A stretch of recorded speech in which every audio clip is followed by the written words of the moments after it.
মানুষ, আমি দিন মজুরি দিয়ে খাবো। ফরিদপুরের মধুখালীতে দুজন মুসলিম শ্রমিককে উগ্র হিন্দুরা যেভাবে পিটিয়ে হত্যা করেছে, সেই ঘটনার পেছনে গভীর ষড়যন্ত্র এবং ভয়াবহ পরিকল্পনার আভাস পাওয়া গেছে। মানব স্কুলের ভিতরে প্রবেশ করে এবং নির্মাণ কাজে ব্যবহৃত এক বান্ডেল রড ছিনিয়ে নেয়ার চেষ্টা করে। তখন নির্মাণ শ্রমিকদের সাথে তাদের কথা কাটাকাটি হয়। মূলত চাঁদার টাকা না পেয়ে এবং রড ছিনতাই করতে ব্যর্থ হয়ে শ্রমিকদেরকে শায়েস্তা করার গভীর ষড়যন্ত্র করা হয়। স্থানীয় ব্যক্তিবর্গ এবং সামাজিক মাধ্যমে অনেকেই মন্দিরের প্রতিমায় আগুন দিয়েছে।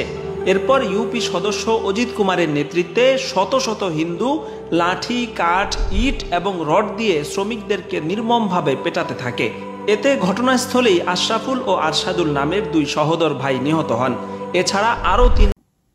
আসসালামু আলাইকুম, আশা করি আপনারা ভালো আছেন। আলহামদুলিল্লাহ, আমি ভালো আছি। মাঝে তো মনে হয় আমি কোন দেশে বসবাস করছি, এটা বাংলাদেশ না ভারত। হ্যাঁ, এখানে হচ্ছে আপনার ফরিদপুরে হিন্দুদের হাতে টাইটেল দেওয়া আছে যে হিন্দুদের হাতে মুসলিম ভাই দুই ভাই মানে নিহত হয়েছে। মানে এটা একটা বোঝা যাচ্ছে যে কেমন একটা মানে আপনি নিজেই ভাবেন, একটা বাংলাদেশে মুসলমান পরিবারের দুটি সন্তানকে তারা গণপিটুনি দিয়ে মানে হত্যা করলো।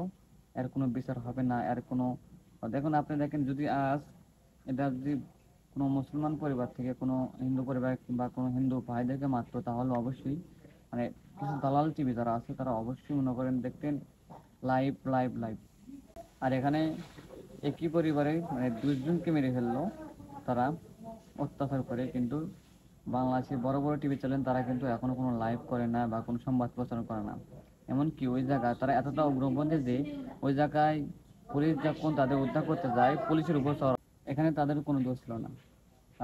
সব তথ্য অনুযায়ী আমরা বুঝতে পারলাম যে এখানে যারা ওই যে কাজ করতেছিল রাজমিস্ত্রির কাজ, ওখানে যে কন্ট্রাক্টর ছিল, ওই কন্ট্রাক্টর থেকে ওখানকার স্থানীয় মেম্বার বা চেয়ারম্যান কিছু চাঁদা চেয়েছিল। তারা চাঁদা না দেওয়ার কারণে তাদেরকে দেখে নেওয়ার হুমকি দেয়।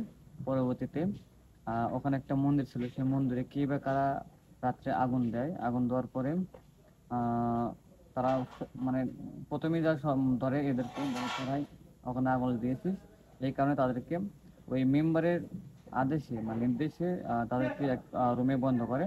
তারপরে মেম্বারের নির্দেশে গণপিটুনি তাদের মৃত্যুবরণ নিশ্চিত করে।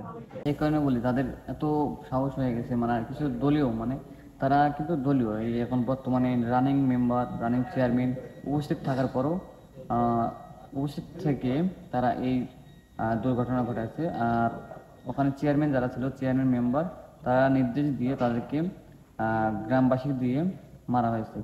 আর এখানে বলে রাখি, এটা কিন্তু আপনার তাদের কোনো মানে তদন্ত করার পর তাদের সম্পর্কে সবাই ভালো বলছে, আর তাদের নামে কোনো এরকম রিপোর্ট আসে নাই। তাদের মানে ওখানে যা পর্যবেক্ষণ করার পর তাদের মানে বিরুদ্ধে যে একটা অপবাদ তুলেছে তারা, সেই অপবাদে তারা কিন্তু দোষী না।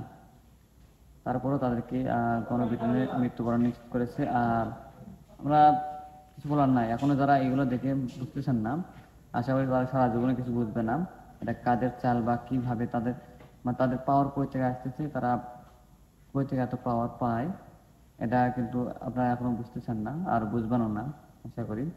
তো লাস্টে কি বলার, লাস্টে যে পরিবারের দুটি সন্তান মৃত্যুবরণ করেছে তাদের পরিবারের বাবা মাকে আল্লাহ যেন ধৈর্য ধারণ করার ক্ষমতা দেন। আর ভিডিওটা অবশ্যই শেয়ার করবেন, ভালো লাগলে অবশ্যই শেয়ার করবেন। আশা করি আপনারা বুঝতে পারছেন এখানে কেমন একটা মানে ভিডিও নিউজ করা বা যারা নিউজ করছে দুই একটা চ্যানেল, তাছাড়া অধিকাংশ বড় বড় চ্যানেল যারা, তারা এখনো কোনো নিউজ করে নাই। তো আপনার কাছে একটাই চাওয়া, ভিডিওটা শেয়ার করবেন। আসসালামু আলাইকুম।